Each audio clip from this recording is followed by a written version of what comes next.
Hello, everyone. This is Olive's first debut on the channel, and just like that, it's over. But we are bringing you another video today. We are bringing you as we get closer to Unison season with the release of the next set in July. We have the first of three of the new Unison starter decks coming out. First up, we're doing Spirit of Potara, which is the mono blue one that Bandai has been so kind to release to us, which will give us some more Unison cards, some new cards to play with. And it includes a couple new things just for you guys to look at, like the new map to see where all the zones are, things like that, just so you're aware of them. But yeah, so we'll start as a 51 card pre-constructed deck. It's guaranteed to get what's in. Since if you buy two, you get four of every card, kind of like we did yesterday with the expansion sets. So yeah, with that, let's get into it. I have Maya behind the camera, who is once again going to be doing the opening. So, Maya, when you're ready. Good reach. But yeah, so these kind of to hold us over and play with some new cards before we get into the new stuff. Let me grab. I bought two of each, as I said. So I have another box opened off camera that I'll just be using to read off the cards while Maya shows them. And while we wait for her to open that, I'm going to give you guys a look at the little paper mat that comes with it. So as you can see, everything pretty much stayed the same. The only difference is that they have the Unison area now. And that's where you place the Unison cards when you summon them. It is important to note that you can only have one Unison card in play at a time. So make sure you pick carefully. And I will say with this blue deck, they do give you a pretty useful Unison card that we'll get to once Maya opens it up. But yeah, just important to know you cannot play with more than one. This is not Magic where you can have multiple planeswalkers on the field. You can only activate one at a time and have one active at a time. And one important thing to note as well, even though you can only have one on the field, one rule they did give us was that if you have a Unison card in play, once per turn, if you have a copy of that same Unison card, you can just put it underneath the Unison card in play to give it an extra counter. So it's not entirely dead if you have multiple copies of the same one. And that does not count towards the activation of your Unison cards, plus or minus.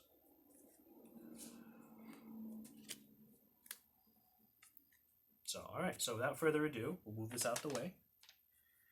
And the first card up we got is our new Unison card, which is a Vegito, Pursuit of Power.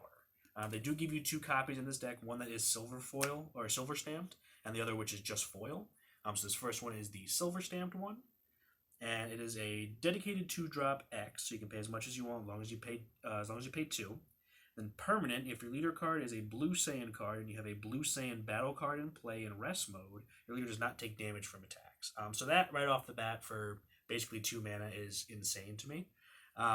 Just go take Jiren's activated ability where you take a life and have that just be a permanent blanket effect is pretty crazy to me. But as we go on, his 0 activate main is choose one of your leader cards or battle cards, switch it to rest mode, then add a marker to this card. And then for -2, activate main, draw 1, then choose one of your opponent's battle cards with an energy cost greater than their current energy, ignoring barrier, placed at the bottom of the owner's deck. So it's a dedicated removal card, gets around barrier, pretty great as it is. And so I just think it's a really good card to start with, especially for a starter deck for someone just getting in the game. So yes, I'm excited to see what this is gonna work with when it comes to the new mono blue trunk stuff. So it'll be interesting. But yes, that's Vegito, Pursuit of Power. And then next up we have the leader card for this one, which is Vegito. So auto, when this card attacks, draw 1. And then if it's your opponent's turn, when one of your blue Unison cards will be placed in your drop area or one of your blue battle cards is removed from your battle area by an opponent's skill or KO'd, you may flip this card over. If you do, draw 2 cards. So immediately, just like WoW, if they remove your Unison card, you get to awaken. Or if one of your battle cards is removed by a skill or KO'd, you can awaken. So theoretically, you could awaken as early as turn 1 or 2, just if your opponent has a card that removes one of your battle cards, or gets rid of a Unison card. So yeah, you draw 2 cards. Otherwise, if your life is at 4 or less, you may draw 1 card, switch one of your energy to active mode, and then flip this card over. And on the other side, we have SSB Vegito, Godhood Transcended. So auto, when this card attacks, draw 1. And then activate battle for 2 blue mana. choose one of your blue unison cards, and it gets 10,000 power and triple strike for the duration of the battle. So your Gogeta now becomes a 25k triple strike during the battle step, so it's already declared an attack, and your opponent may or may not have already declared blockers or not. There is Olive stepping on Gogeta because Gogeta is not as strong as Olive could be. Hi, lady.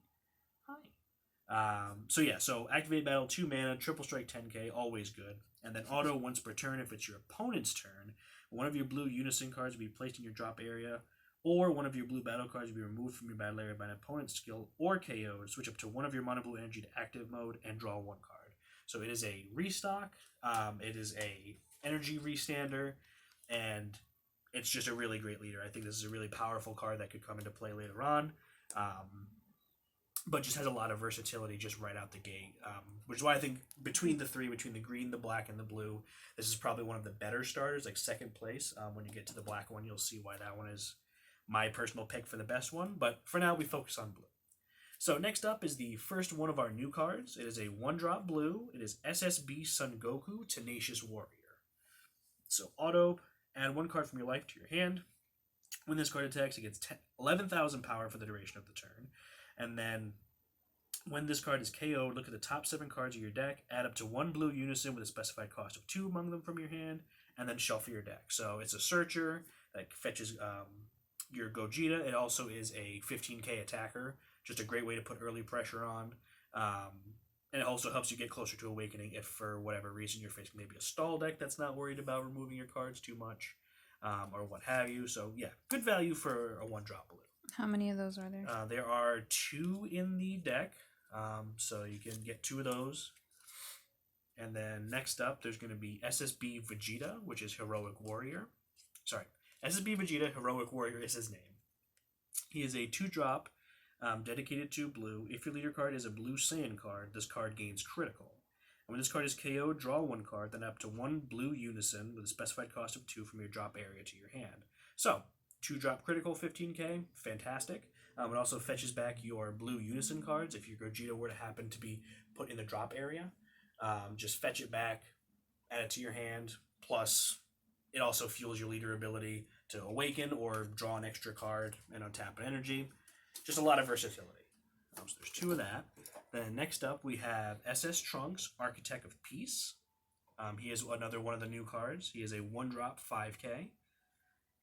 And he says auto once per turn, auto blue for a blue mana. If your leader is a blue Saiyan card, when this card is used in a combo, choose up to one of your blue Saiyan cards, energy cost of 2 or less in your hand, negate its skills for the duration of the turn, and then play in rest mode. So you get to spit out one of the other guys really quick. As some of the other cards in this deck you can kind of pump out like Mai or other things like that. It's not really too good with the stuff that comes with it, but it's not a bad card. Just to kind of have to accelerate some of your plays if you're going more for like an aggro build. But yeah, so not a bad card. Then next up we have 2 copies of Whis' Coercion. This card has been around since set 1. If you don't know what it does by now, it's a counterattack, negate the attack, then choose up to 1 of your energy, switch to active mode, cost 1 blue. It's a free negate basically. Also, it doesn't have the restriction of untapping mono blue, so you can untap any of your energy if you're playing in a multicolor deck. Don't need to worry about that card too much, because if you don't know what it does by now and how good it is, I don't know what to say. Next up, we got 4 copies of Raging Spirit Son Gohan. This one has been around for quite a while as well. After the battle, when you combo with this card from your hand, if your card is blue, play it in rest mode. Free body. You don't really see much of it nowadays, but again, it is a starter deck, so they have to give you some cards to start with, and that's not a bad one. And then next up, we have Mai, Supporter of Hope. Remember this card got a bit of play for a bit when there was a red-blue like Trunks mid-range deck going around a while back. But she is a blocker, then permanent if your leader is Trunks Future. If a Trunks Future is in your battle area or leader area, you can play this card from your hand without paying its mana cost. So it's a free blocker. Good way to fuel your leader's Awaken ability. Because she is a blue battle card that would be KO'd by your opponent. So yeah, just a really good card to have, and you combo that with the 1-drop Trunks. You basically get 2 bodies on turn 1 if you're going first. Then next up, we have a card that is one of my favorite blue cards ever. We have 4 copies of Dimension Magic. It's a negate attack, and if your leader is blue, you can choose up to 2 of your blue energy and switch into active mode. And then Sparking 5, if you have 5 cards in your graveyard, you can activate this card's negate ability by taking a card from your life instead. So just really good Sparking Negate. I feel like that it's become more of a staple than Whisa's Coercion. It's actually what power crept Whisa's Coercion once it came out. So really, really good negate. And then next up, we have 4 copies of Quick Shift Majin Buu. So auto, when you combo with this card, if your leader card is blue, you may choose 2 cards from your hand, shuffle them into your deck, and if you do, draw 2 cards. So good way to restock. Again, card doesn't see much play, but for a starter deck, not bad to get your hands on. It's a great way to get some dead cards out of your hand, and just kind of feel your way more towards winning. And one thing I noticed with this deck is it really doesn't have a boss monster. So I guess that's a good way to shuffle back cards you really don't need at the moment, but we can come back to. But like if you want to draw them later on. And then next up, we have 4 copies of Your Wide Open. Really great counterplay card. Counterplay if your leader is blue. If the battle card your opponent is playing has an energy cost of 4 or less, it's returned to the owner's hands instead of being played. One important thing to note with cards like this is that it says battle card, and unison cards are not considered battle cards. So if you play this card on your opponent playing a unison card, your opponent can still play the unison card. It isn't affected by Your Wide Open. So just keep in mind if cards say specific things like it says battle card versus choosing a card, your opponent will be able to get around it with unison cards. And so next up we have 4 copies of Krillin the Cunning. So when you play this card, you draw a card, and then for the duration of the game, if the turn player would use a skill of a battle card or extra card to switch energy to active mode, they can't switch the energy to active mode unless they choose 5 cards from their drop area, send it to their warp. So a good way to put down any like aggressive untapping. Just keep in mind it is turn player. So if you if it's your turn, you want to untap an energy using a extra battle card, you will have to warp the 5 as well. But yeah, it's a good way to stop people who are aggressively untapping. But again, not really the greatest. The next up, you get 4 copies of Sun Gohan Accelerated Slam. This is just your super combo. If your leader is blue and your life is at 4 or less, draw a card when you combo with it. Pretty simple. Nothing to write home about. And then next up, we have Vegeta, Savior of the Future. You get 4 copies. And it says, add 1 card from your life to your hand. When this card attacks, it gains 10,000 power and double strike for the turn. So as you can see, you're getting a lot of Self-Awakeners in this deck. You finally have a blue Kaba. Just straight up 15k double strike. Not a bad card at all, but it's good for early pressure. And then next up, we have 4 copies of the SS2 Trunks for a Brighter Future. It has the keyword unique, which as we discussed the other day, means you only have 1 copy in your battle area at a time. It says permanent, if you have a blue unison card in play, reduce the energy cost of this card in your hand by 2. And then auto, if your leader card is a blue Trunks Future card, at the end of your opponent's turn, draw 1. And then activate battle once per turn. For 2 blue mana, this card gets 10,000 power and triple strike for the battle. So I assume this is how you're supposed to finish your opponent off. You really don't get the full effect unless you have a Trunks Future leader, which will come out in the main set.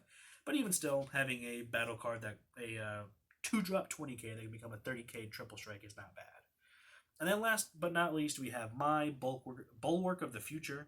When this card is played, look at the top 5 cards from the top of your deck, add 1 blue unison card with a specified cost of 2, or 1 blue Trunks Future card from among them, and add it to your hand, and then shuffle your deck. So just your basic 1-drop searcher. It looks at for generic blue cards or a blue unison, so it's not a bad card to have. Again, this is supposed to be a starter deck, so it's not supposed to be super explosive or super crazy in any way. But I think it is a really good one.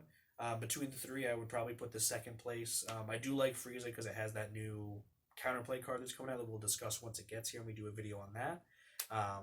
But overall, I think the black starter deck is probably the best one. But if you like blue, if you like Vegito, if you want to have a unison card that says, hey, you don't have to worry about taking damage from attacks, this is the deck for you. I'm definitely excited to try this one out. I want to make that Vegito kind of do something. So yeah, thank you guys for watching. We hope you guys enjoyed. Leave a like, comment, subscribe, and we'll catch you guys in the next one. See ya.